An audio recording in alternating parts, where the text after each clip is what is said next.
Some stories are buried for a reason. Others were never meant to be found. Welcome to Strangest Things, where real events, hidden truths, and unexplained mysteries come together to challenge everything you think you know. Marvel details you definitely missed. So you think you've watched Marvel movies properly? Cute. I paused, zoomed, slowed to 0.25x speed, destroyed my eyesight, scared my parents, and basically became Doctor Strange with the Time Stone. Just to catch these details for you.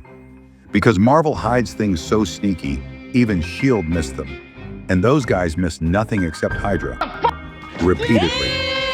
Today I'm breaking down Marvel moments 99% of fans completely missed, so stay with me till the end. Jarvis, drop my needle. Let's start with Captain America, Civil War, a movie where Cap became the most hated guy in every kid's house because he dared to fight our emotional support billionaire, Tony Stark. In the opening mission, look closely at Cap's suit. On his shoulder, the Avengers logo. That logo means official team member, government approved, probably still waiting for salary credits, but employed. Now fast forward. After Sokovia Accords drama, airport WWE match, and Tony acting like toxic HR, that logo disappears. No speech, no press conference, no, "Dear Avengers, please find my resignation attached." Cap just removes the symbol. That tiny detail tells you everything. Steve Rogers didn't argue with the Avengers. He left them. Bro really said, "I can do this all day, just not with you people." Now this one is criminally funny, but the strangest detail is still coming. Across almost every MCU movie, Captain America is framed alone. Not metaphorically, literally. In wide shots, he's a step behind or slightly ahead or physically separated, even when he's standing with the team. Most people see this and think, that's just blocking. It's not. If you noticed this before, comment and we'll let Marvel know that you know. This happens again and again in the Avengers. The team stands together. Steve, offset facing a different direction, often isolated by space in the frame. In Captain America, the Winter Soldier, Steve is repeatedly framed, alone in elevators, alone in corridors, alone in wide city shots in Captain America, Civil War. Even during group arguments, the camera cuts to Steve solo. Tony is framed with others, Steve is framed against them. Do you think this was intentional or accidental? This isn't accidental. Marvel is visually telling you something without saying a word. Steve doesn't belong in this time. He's not just out of place emotionally, he's out of place cinematically. This keeps happening throughout the movies. Isn't this clever storytelling? In Avengers Endgame, we see Tony Stark drifting in space, weak, starving, dying, and missing Pepper. Well, no one can bring Pepper, and however much everyone wishes, we could send our regular cylinders of oxygen and love to Tony. So our hero was supposed to die in hunger too, right? Everyone thinks, oh, no oxygen, sad music, Iron Man dying. Wrong. What? Marvel explained this one movie earlier. In Infinity War, when the Guardians find Thor floating in space, Thor says, "I need to make a weapon." Rocket goes with him. But before leaving, Thor steals all the food from the ship. Why? Because he's Thor, Asgardian god, unlimited power, unlimited appetite. Now guess which ship Tony ends up stuck in after fighting Thanos? The same ship. So Tony wasn't just dying because of space, he was dying because Thor ate everything. Tony survived aliens, nukes, Ultron, AI trauma, but almost died because of a hungry in space. That's Marvel storytelling. So the real question is, where's the food Thor? Jeesh! Diet much? Anyone hungry? Guess not. Moving on, let's move on to Thor, our mighty Lord of Thunder. In the Avengers, when Thor comes to take Loki back, there's a quiet scene where Thor and Loki talk on a cliff. Look behind them. You'll see two crows. Random birds? Nope. Those are Hugin and Munin, Odin's ravens. Basically, Norse mythology CCTV cameras, which means Odin already knew. Loki was on Earth, Avengers existed, Earth was under attack, and he still went, Let Thor handle it. Peak dad energy. I'm watching, I care, but I'm not getting up. Relatable, right? Keep your noses out, people. That's a family matter. Or is it? Speaking of family, let's get back to America's favorite son. In the first Avenger, during training, they throw a grenade. All soldiers run. Steve Rogers jumps on it, ready to die. That convinces Dr. Erskine Steve is worthy. But if you watch carefully, Peggy Carter was moving toward it too. Meaning Peggy wasn't just strong, she was brave, selfless, and worthy. Marvel later confirms this with Captain Carter in What If? So Steve wasn't the only worthy one. He was just the fastest idiot. As for Peggy, you go girl, but maybe a bit faster. Who knows how Peggy would have done with powers? Do you know who else we wish had powers along with exceptional stealth mode? Our very own Hawkeye. Did you know that man revisits the entire crime scene to collect evidence and use it in the next action? Energy efficient, right? Well, Global Green Award to Hawkeye. As for the others, learn from Hawkeye guys. Sustainability, please. Marvel usually explains things, except here. Well, this one's borrowed from Norse mythology. There is another Valkyrie story where Odin banishes her into an eternal sleep. But this is not MCU canon. It comes from Norse mythology, and Marvel borrowed parts of it without fully adapting the story. Once you know it, Valkyrie's MCU arc becomes even more fascinating. In Norse mythology, the most famous Valkyrie is Brynhildr. She is Odin's most powerful Valkyrie. A chooser of the slain, a divine warrior with autonomy. Odin orders Brynhildr to decide the outcome of a battle.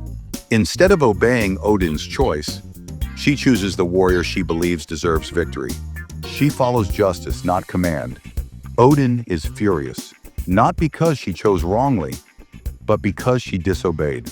So Odin punishes her in 3 brutal steps.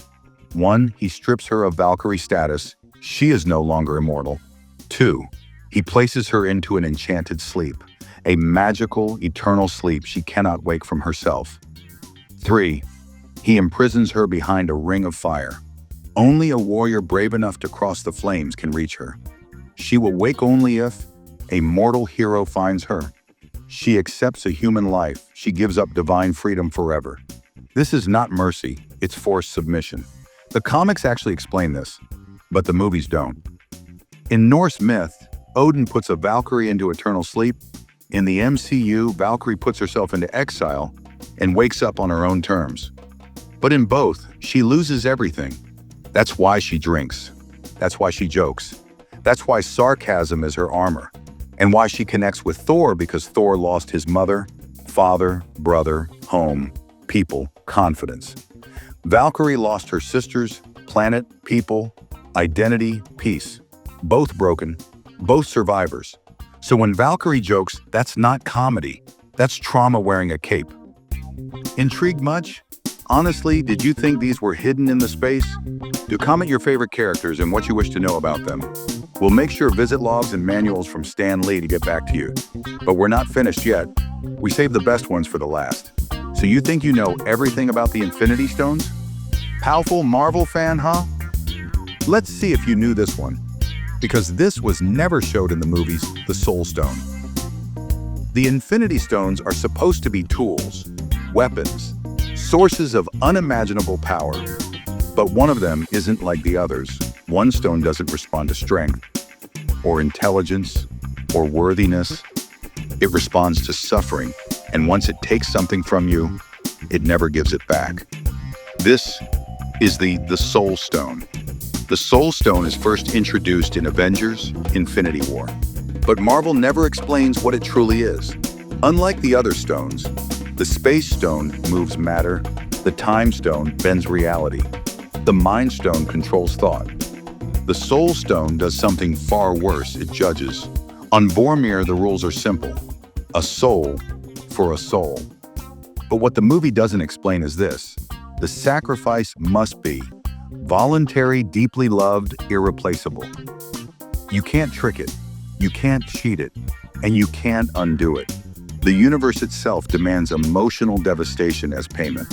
Marvel shows death, but never explains where they go. Gamora doesn't return, Natasha doesn't return.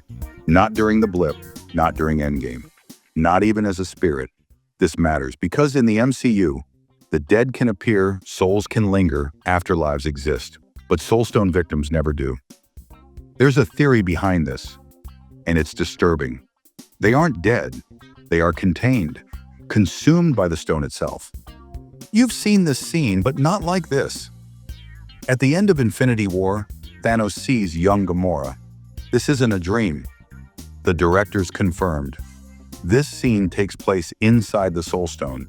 Gamora asks, "Did you do it?" She isn't angry. She isn't afraid. She's aware, which means some part of her still exists. Watching. People ask, why didn't the Avengers just bring Natasha back? Because the Soul Stone doesn't exist in time. It exists outside it. Time travel retrieves the stone, not what it consumed. Natasha wasn't killed. She was paid. And payments are final. And this is where it gets uncomfortable. The comics actually explain this, but the movies don't. Red Skull didn't fail the Space Stone. He was judged by it. He was sent to Vormir because he had no one left to love. No soul left to trade. His punishment wasn't exile. It was witness. To watch others sacrifice what he never could. Forever. Comment if you already knew this one, and let the other Marvel fans know who's the boss. So now you know why Natasha couldn't be back. Sad?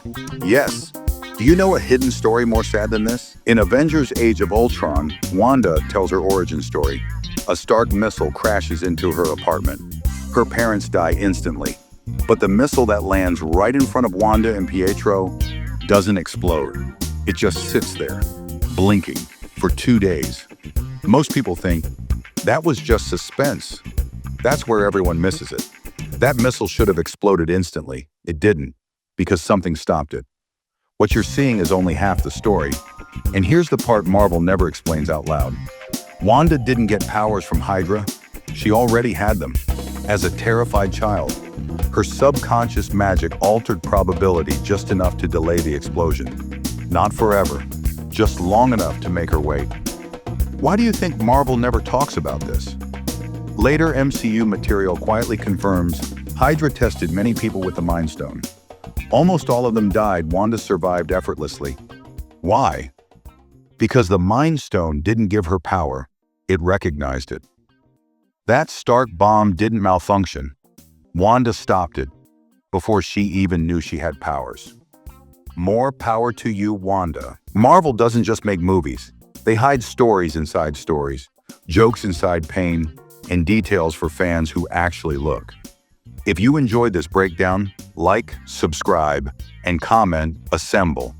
Because Marvel has more secrets than Doctor Strange has timelines. And yeah, I'll find them.